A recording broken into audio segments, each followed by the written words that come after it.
Hello everyone, I hope you are well. Here I bring you the second part of the story. If you want to read the first part, you can find it in the description, down below. Thank you very much for all the support I have received. I want you to know that it is your comments that have motivated me a lot. Thank you very much for everything, and I really hope you enjoy this video. You could give me a hand, you know. Oikawa tells him angrily, carrying boxes while trying to organize the apartment. Moves are always uncomfortable and traumatic processes. Atsumu can still remember how fucked up it was when he himself stopped living with Samu and moved into his own apartment in Tokyo. It took him a whole year to fully adjust. The word is could, because I won't. How can I when they've written a terrible article about me? Oikawa stifles a chuckle. Did ya know about that? Oikawa doesn't answer and continues to organize things. This time he's taking the cutlery and plates out of one of the boxes. Ya bastard. You knew and didn't tell me. The article is terrible, and what's more horrible, is that in theory, it's not making false accusations. Atsumu doesn't quite remember that night at Bokuto and Akashi's wedding. He was so drunk and tipsy that he ended up throwing up on Korai's shoes. He still doesn't know who took the photo and shared it online, but the thing is that after 3 months, people are still commenting on it. Sometimes he gets the impression that whenever the issue is about to be forgotten, Korai makes it trend again as part of his revenge. Those were Baluti shoes, you can't blame him. Oikawa tells him, approaching him with a glass of orange juice he just poured. Baluti my ass, now everyone calls me the Vominator. Oikawa was taking a sip of the juice at the moment. He couldn't help but spit it in Atsumu's face. Moving in together was something they hadn't planned on, but after Oikawa's left leg ligament injury, it seemed like the best thing to do. Atsumu was a bit disgusted by the idea at first because he has always loved his independence and because frankly Oikawa can be a real pain in the ass. Get your icy feet away from me. Atsumu tells him, pissed off. What's wrong? Tsum can't stand the rubbing of mere feet. Oikawa taunts, having the time of his life. They both just fucked on the floor, which was a terrible idea, because now Atsumu's back is making weird noises and hurts all over. On top of that, the window leading to the balcony was open, and even though the two live on a 12th floor and no one can see them, the night breeze has turned Oikawa's feet into ice tempests. Don't you want to kiss me again? Oikawa slowly crawls closer, the small sheet barely covering his body. I hate you, did you know that? He says, but just like that, he's horny again. It takes them several months for things to be completely organized. Just as Atsumu finishes assembling the dining room table, Iwaizumi arrives for a visit. It's a tense atmosphere that Atsumu doesn't mind at all. Sometimes he feels like teasing Iwaizumi more than necessary, but he restrains himself because the last time he did it, Iwaizumi put him to clean the whole gym by himself for a week when the Japanese national team gathered for a practice match against France. Mia-san. He greets cordially when Atsumu opens the door for him.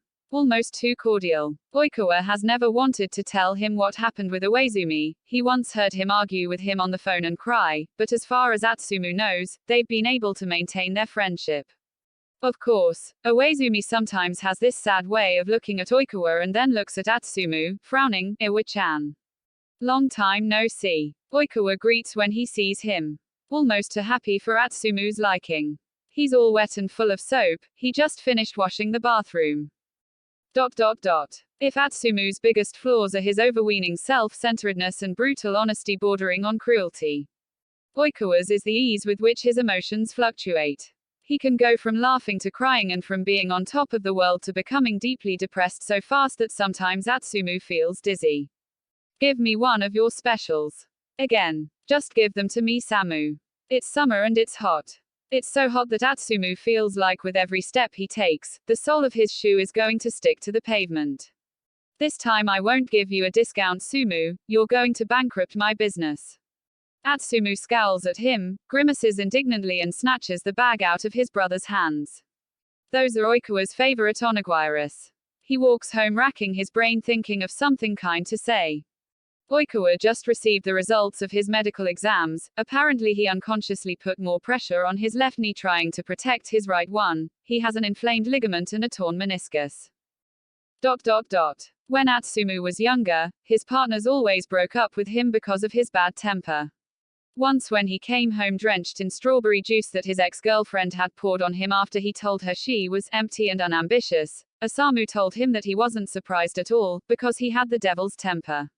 Get out of here, you maniacal early bird fucker, it's fucking 4 in the morning.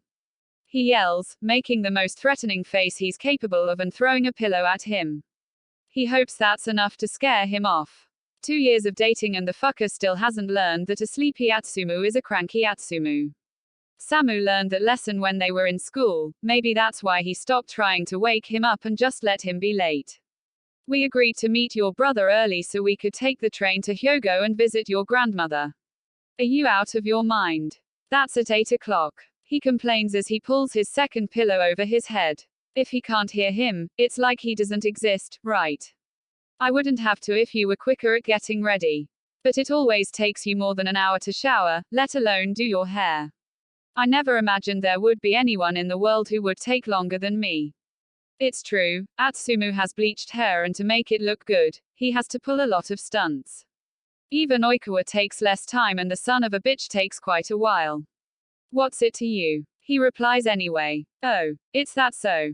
Fine. Whatever, do what you want. I already served breakfast, so if it gets cold, you have no right to complain. Ends Oikawa unfazed, crossing his arms and leaving the room, knowing that if Atsumu hates being woken up early, he hates cold food even more. Atsumu for his part gets up blowing smoke out of his ears.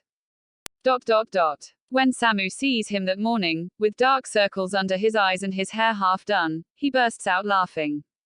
Who knew the mighty Sumu would be reduced to a typical man manipulated by his wife? Atsumu is in one hell of a mood. While Oikawa, beaming, is taking a phone call, most likely with one of his Argentine colleagues.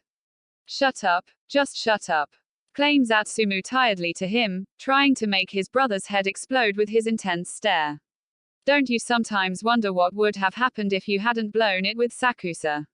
Osamu asks curiously. The thing with Sakusa didn't last long, they both went to Bokuto's wedding together, but according to Hinata, who heard it from Bokuto, who heard it from Korai, that day Atsumu threw up Sakusa's suit too.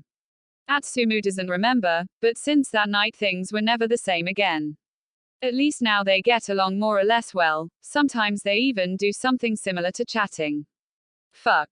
Sometimes even, Sakusa does something similar to smiling. Nah, replies confidently Atsumu, who still keeps the paper Oikawa once gave him with his number in his wallet. Definitely not, he repeats, as he turns slightly to look at Oikawa, who has not only dealt with his drunkenness, but has a soul as light as his own.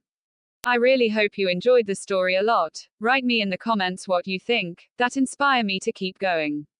I really appreciate it, that helps me to improve.